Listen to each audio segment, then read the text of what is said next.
Audio 15 ईश्वर और उसकी अनुभूति। लेखक वेदमूर्ति तपोनिष्ठ पंडित श्रीराम शर्मा आचार्य। शीर्षक परमात्मा का सानिध्य और संपर्क साधें।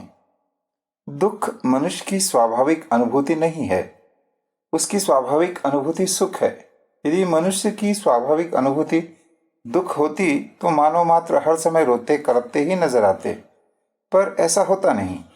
हर मनुष्य अपने जीवन में अधिकांशतः हंसता खेलता और मौज मनाता हुआ दिखाई देता है। दुख मनाता हुआ तो वह यदा कदा ही दिखलाई देता है। दुख के प्रसंगों में भी वह सुख, शांति और संतोष के सूत्र निकाल लिया करता है। बड़े से बड़े आघात को भी वह एक दिन, 2 दिन, माह, 2 माह में भूल जाता है और उसका शोक संताप धीरे धीरे शीतल हो जाता है। यदि मनुष्य की स्वाभाविक अनुभूति दुख होती तो वह हर समय दुखी ही बना रहता और तब ऐसी स्थिति में उसका कुछ दिन भी जीवित रह सकना संभव न होता। इसके विपरीत वह एक लंबी आयु तक जीता, खुशी खुशी जीता है।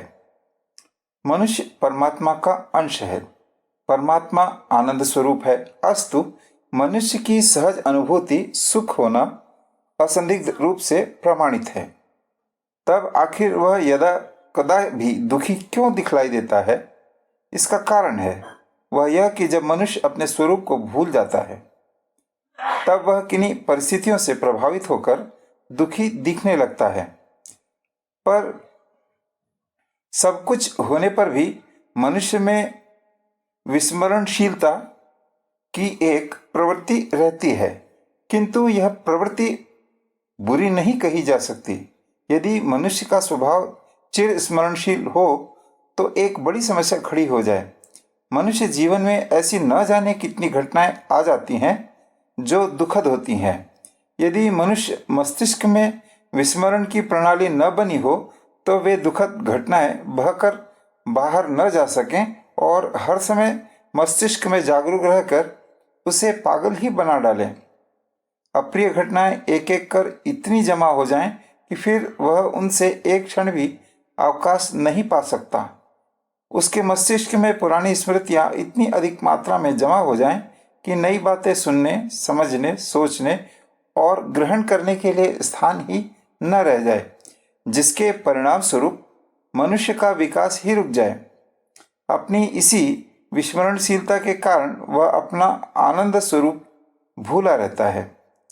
जिस प्रकार मनुष्य अपनी आंखों से अपनी आंखें नहीं देख सकता और उन्हें देखने के लिए दर्पण का सहारा लेना पड़ता है, ठीक उसी प्रकार अपना स्वरूप स्मरण करने के लिए परमात्मा का स्मरण करना होगा। उसे जानकर ही हम अपने को सरलतापूर्वक जान सकते हैं। यूं तो कहने के लिए हम सब आस्तिक हैं, परमात्मा को जानते और मानते हैं, पर वास्तविकता यह है कि हम उसे जानते मानते तो क्या, उसकी एक अबूझ सी छाया मात्र, एक धुंधली सी भूली बिखरी सी स्मृति हमारे किसी कोने में पड़ी रहती है जो यदा कदा चमक भर जाती है। इतने मात्र को जानना नहीं कहा जा सकता।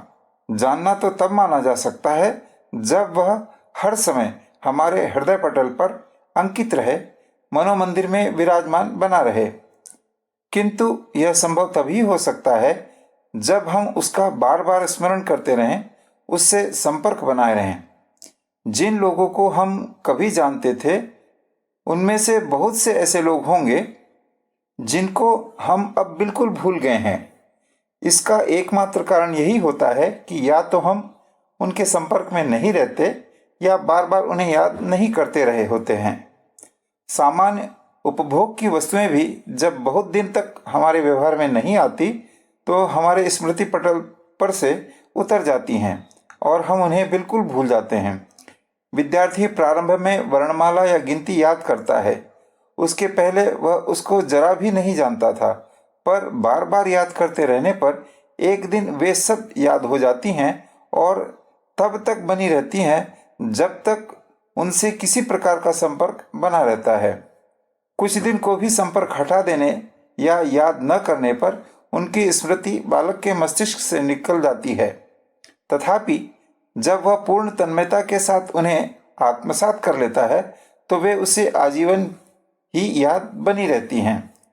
स्मरण अथवा विस्मरण की जो बात किसी अन्य वस्तु अथवा व्यक्ति के विषय में है, वही परमात्मा के विषय में है। हम उसे बार बार याद करते रहेंगे तो वह हमारे मस्तिष्क में जीता जागता रहेगा, और जब हम उसे याद करना छोड़ देंगे तो वह हमें विस्मरण हो जाएगा।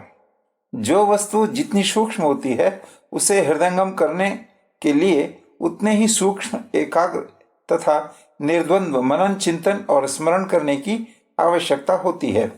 परमात्मा सूक्ष्माति सूक्ष्म तत्व है। उसे साधारण और स्थूल बुद्धि से यदाकदा मनन स्मरण करने से हृदयंगम नहीं किया जा सकता। उसे हृदय की गहराई और सूक्ष्म विवेक द्वारा निरंतर चिंतन करने से ही धारण किया जा सकता है। चिंतन में हृदय की गहराई उसी के लिए आविर्भूत होती है जिससे प्रेम होता है। प्रेमी के जीवन में उसका प्रियतम सांगोपांग रूप से ओतप्रोत हो जाता है। उसकी सारी भावनाएं और कर्मों की सीमा अपने प्रियतम तक केंद्रित हो जाती है। वह उसी के लिए जीता और उसी के लिए मरता है। प्रियतम प्रेमी का सर्वस्व बन जाता है और प्रेमी प्रियतम का रूप हो जाया करता है। तथापि यह प्रेम भाव भी उसी के लिए उत्पन्न हो सकता है जिसको संपूर्ण रूप से आत्मसमर्पण कर दिया जाए। अस्तु अपना स्वरूप जानने के लिए, परमात्मा का साक्षात्कार करने के लिए इस क्रम से चलना आवश्यक होता है कि उसे संपूर्ण आत्मसमर्पण कर हृदय की गहराई से स्मरण किया जाए, और यह स्मरण चिंतन के आधार पर ही संभव हो सकता है। सतत चिंतन की सिद्धि तब भी संभव है जब उपासना द्वारा परमात्मा के संपर्क में रहा जाए। परमात्मा के प्रति विस्मरणशीलता दूर करने का उपासना से अच्छा और कोई उपाय नहीं है। जब तक पूजा अर्चना आदि के जो भी विधान बनाए गए हैं, वे सब परमात्मा को अपने स्मृति पटल पर बनाए रखने के लिए ही बनाए गए हैं। नित्य प्रति जब नियत समय पर उपासना की जाएगी तो परमात्मा की स्मृति हृदय पटल पर उसी प्रकार अंकित हो जाएगी जिस प्रकार बार बार याद करते रहने पर किसी बालक को गिनती अथवा पहाड़ा याद हो जाता है। किसी का संपर्क उसकी स्थायी याद के लिए सबसे बड़ा कारण है। हमें अपने परिवार और कुटुंब के लोग औरों की अपेक्षा अधिक याद क्यों रहते हैं? इसीलिए कि उनसे हमारा सतत और घनिष्ठ संपर्क बना रहता है। यह एक मनोवैज्ञानिक सत्य है कि हम जिसके संपर्क में जितना अधिक आते हैं, उसके विषय में उतनी ही गहराई से जान जाते हैं। उसके वास्तविक स्वरूप से हमारा घनिष्ठ परिचय हो जाता है। कोई भी उपासना द्वारा जब परमात्मा के सतत संपर्क में रहेगा तो अवश्य ही एक दिन उसके सत्य स्वरूप को जान ही जाएगा। परमात्मा को साक्षी करते ही उसे अपना सत्य स्वरूप स्मरण हो उठेगा। अपने आनंद रूप सत्य स्वरूप को जानते ही मनुष्य की सारी दुखद अनुभूतियां दूर हो जाएंगी और वह सदा सर्वदा के लिए अपनी स्वाभाविक अनुभूति में स्थिर हो जाएगा। सुख की अनुपस्थिति ही दुख का कारण है, किंतु इस प्रकार जब कोई आनंद रूप हो जाएगा तब उसके पास किसी भी परिस्थिति में दुख का कोई प्रयोजन ही न रह जाएगा। उस स्थिति में सुख तो सुख, दुख भी सुख रूप आभासित होने लगेगा। संसार के समस्त आघातों को दूर करने के लिए अपने सहज एवं आनंद स्वरूप का स्मरण आवश्यक है। आत्मस्वरूप देखने के लिए परमात्मा रूप दर्पण अपेक्षित है। परमात्मा की प्राप्ति सूक्ष्म चिंतन एवं मनन द्वारा ही हो सकती है। चिंतन की यह सूक्ष्मता हृदय की गहराई से, और हृदय की गहराई प्रेम द्वारा, और प्रेम की उत्पत्ति संपूर्ण आत्मसमर्पण द्वारा ही संभव है। और इन सब का आदि सूत्र उपासना ही है। इस आध्यात्मिक क्रम को उपासना से प्रारंभ कर दुखों के आत्यंतिक अभाव तक आसानी से पहुंचा जा सकता है, किंतु यह उपासना प्रगतिवती हो तभी हो सकती है जब इसका स्वरूप विशुद्ध आध्यात्मिक हो। जो परमात्मा को छोड़कर अन्य किसी प्रयोजन से पूजा पाठ या जप तप किया करते हैं, उनकी वह उपासना वांछित दिशा में फलीभूत नहीं होती। यद्यपि लोग सुख पाने के लिए ही सकाम उपासना किया करते हैं, तथापि यह उल्टा प्रयत्न ही है। सकाम उपासना करने का अर्थ है अपने जीवन में और अधिकाधिक दुखों की इच्छा करना। एक तो कामनाएं यूं भी दुख का बहुत बड़ा हेतु है, फिर यदि उपासना द्वारा किसी ने अपनी लौकिक कामनाओं की सिद्धि भी कर ली, तब भी उसके दुखों का अंत कदापि न हो सकेगा। वह धन दौलत पुत्र पौत्र पाएगा, शक्ति और संबल का अर्जन कर लेगा, किंतु वह सकाम उपासक यह कभी नहीं सोचता कि इन सब लौकिक लाभों के उपयोग तथा उपभोग का परिणाम क्या होगा। वही विस्मरण, अज्ञान और अंधकार कहा जाता है। ऐसी दशा में वह अपने दुखों की नितांत निवृत्ति की आशा कैसे कर सकता है। वह तो घूम घाम कर फिर उसी दुख दर्द के चक्र में पड़ जाएगा। चूंकि लौकिक कामनाओं के अनुसार वह जिन विभूतियों को मांगेगा और पाएगा, वे सब अपने निसर्गानुसार नश्वर ही होंगी। एक दिन उसका नष्ट हो जाना निश्चित है और वे शोक संताप देकर नष्ट हो जाएंगी। सकाम उपासना करना ठीक वैसी ही गलती है जैसे कोई अनजान व्यक्ति रत्नोपम वस्तु का विनिमय किसी रंगीन कांच से कर लेता है, जिसके उपासना आधार पर सच्चिदानंद स्वरूप आत्मा और परमात्मा की प्राप्ति हो सकती है। उसके लिए उन भौतिक वस्तुओं का क्या मांगना जो किसी पुरुषार्थी व्यक्ति के हाथों का समैल कही गई है। उपासना कीजिए, निष्काम उपासना, और उसके उपहार स्वरूप चिदानंद को उपलब्ध कर सदा सर्वदा के लिए संसार के दैहिक, दैविक और भौतिक पाप तापों से उस पार उतर जाइए। शीर्षक प्रार्थना द्वारा अपने को परमात्मा से मिलाइए। प्रार्थना मनुष्य जीवन का ध्रुव तारा है। उसे नितांत आवश्यक नित्य कर्मों में भी सबसे आवश्यक समझा जाना चाहिए और शरीर निर्वाह के अन्य कार्यों की उपेक्षा करके भी प्रार्थना को प्रमुखता देनी चाहिए। भोजन न मिलने से शरीर को ही भूखा रहना पड़ेगा, पर प्रार्थना का अभाव रहने से तो आत्मा की प्रगति ही रुक जाएगी। हम शरीर नहीं, आत्मा है। इसीलिए शरीर की उपेक्षा करके भी आत्मा की आवश्यकताओं को प्रमुखता मिलनी चाहिए। शरीर की शुद्धि के लिए स्नान और वस्त्रों की सफाई के लिए साबुन जितना आवश्यक है, उससे भी अधिक उपयोगिता आत्मिक शुद्धि के लिए प्रार्थना की है। उसमें न तो आलस्य करना चाहिए और न प्रमाद। प्रार्थना की उपेक्षा जीवन के सर्वोत्कृष्ट स्वार्थ का तिरस्कार करने जैसी भूल है। इस भूल के लिए जितना पश्चाताप करना होता है उतना और किसी के लिए नहीं। नियत निर्धारित समय पर शरीर, वस्त्र और स्नान शुद्धि के साथ पूजा उपकरणों की सहायता से विधिवत उपासना की जा सके तो सर्वोत्तम है। पर यदि किसी कारणवश वैसा न बन पड़े तो प्रातः नींद खुलने से लेकर शैया त्याग तक का जो समय मिलता है, उसमें पूर्व संध्या और रात को सोते समय शैया पर जाने से पहले निद्रामग्न होने तक का जो समय मिलता है, उसमें उत्तर संध्या की जा सकती है। यह दोनों समय हर व्यक्ति के पास सुविधा के रहते ही हैं। व्यस्तता का बहाना उन क्षणों के लिए तो बनाया ही नहीं जा सकता। प्रार्थना के लिए यह समय सर्वोत्तम है। नियमित उपासना करने वालों की भाव प्रार्थना तो इस समय भी होनी चाहिए। मानसिक उपासना बिना किसी पूजा उपकरण एवं शुद्धि के भी चारपाई पर पड़े पड़े भी मनोभाव, श्रद्धा, विश्वास एवं ध्यान धारणा के आधार पर भी हो सकती है।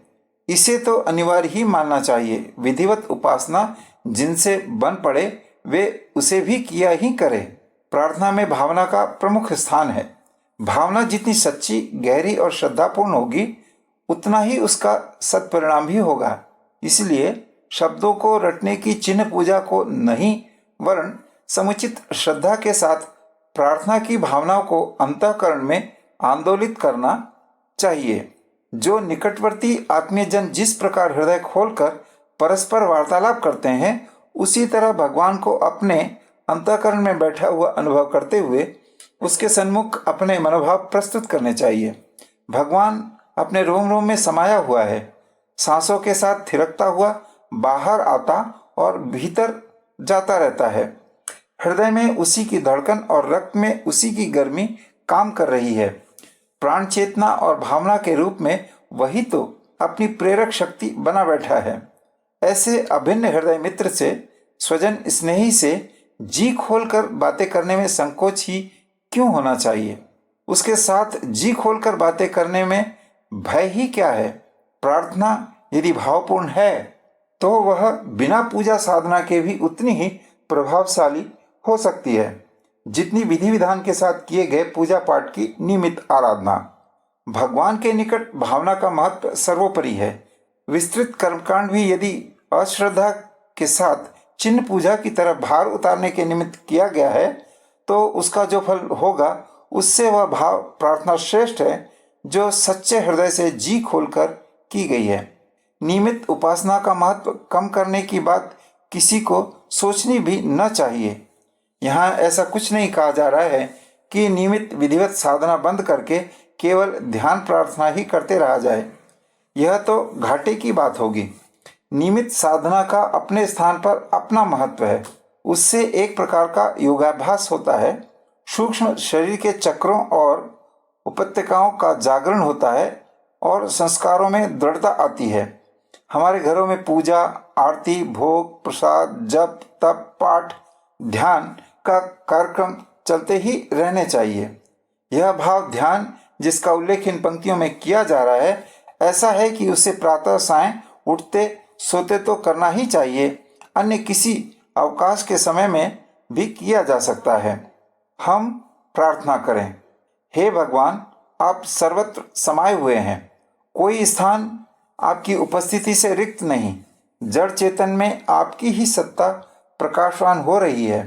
अन्य प्राणियों की भांति मेरे कण कण में भी समाये हुए हैं। संसार भर में जो कुछ हो रहा है उससे आप परिचित हैं। अंतःकरणों में बैठे हुए सबकी भावनाओं को आप जानते हैं। मेरी प्रत्येक गतिविधि और भावना विचारणा का आपको भली भांति परिचय है। इस विश्व में कुछ भी ऐसा नहीं जो आपसे छिपा हो।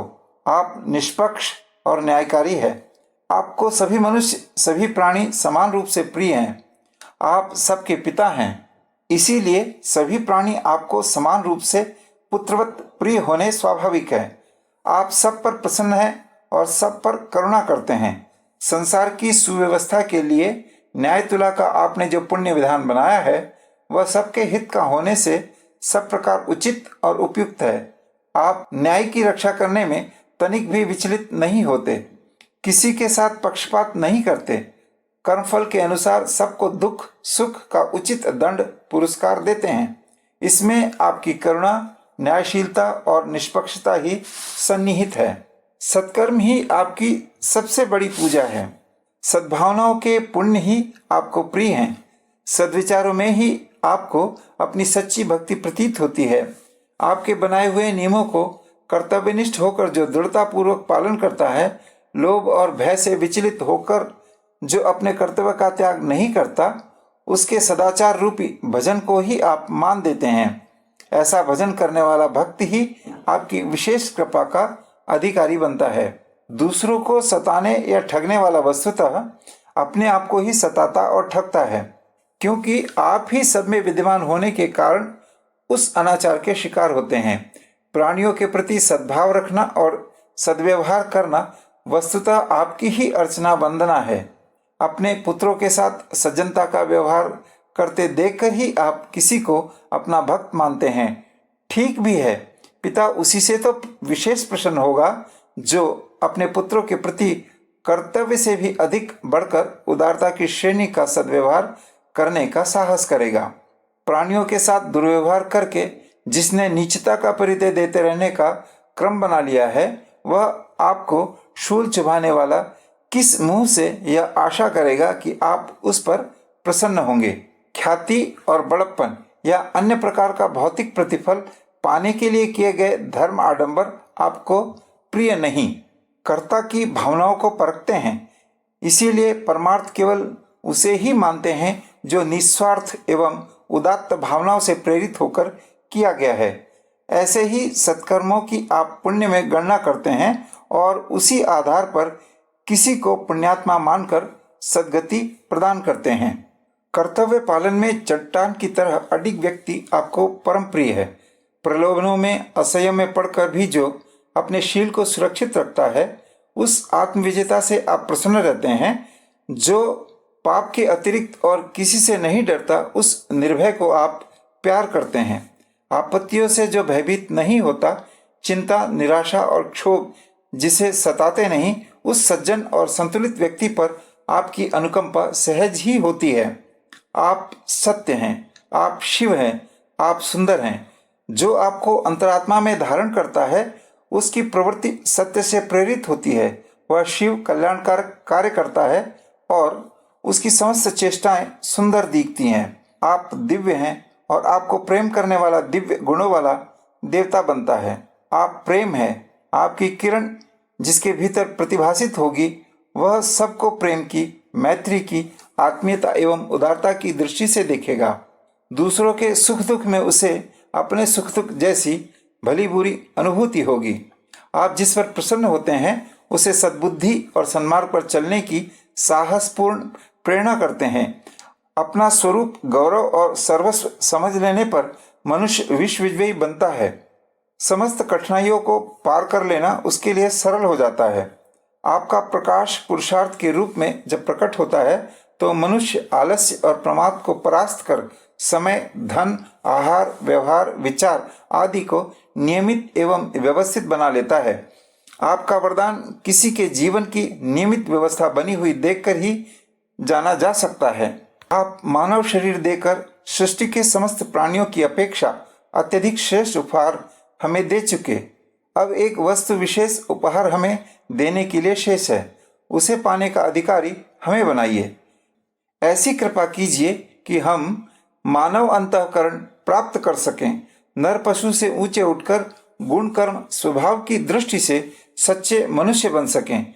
जिस दिन हम सच्चे मनुष्य बन सकेंगे, उसी दिन आपकी कृपा मिलेगी और हम उसी जीवन में शरीरधारी रहते हुए भी जीवन मुक्ति का आनंद लेते हुए लक्ष्य की पूर्णता और इस जन्म की सार्थकता अनुभव करेंगे। प्रभु, हमें सम्मति दीजिए, साहस दीजिए और सज्जनता के पथ पर ले चलिए। आपके पास यही सर्वश्रेष्ठ उपहार वरदान हमारे लिए हो सकता है, तो हमें इस योग्य बनने की शक्ति दीजिए कि अपने आचरणों से आपको प्रसन्न करके यह अनुग्रह प्राप्त कर सकें। भगवान, हमें असत्य से सत्य की ओर ले चलिए, अंधकार से प्रकाश की ओर ले चलिए, मृत्यु से अमृत की ओर ले चलिए। हमारा कल्याण कीजिए और इस समस्त संसार का कल्याण कीजिए। ओम शांति शांति शांति।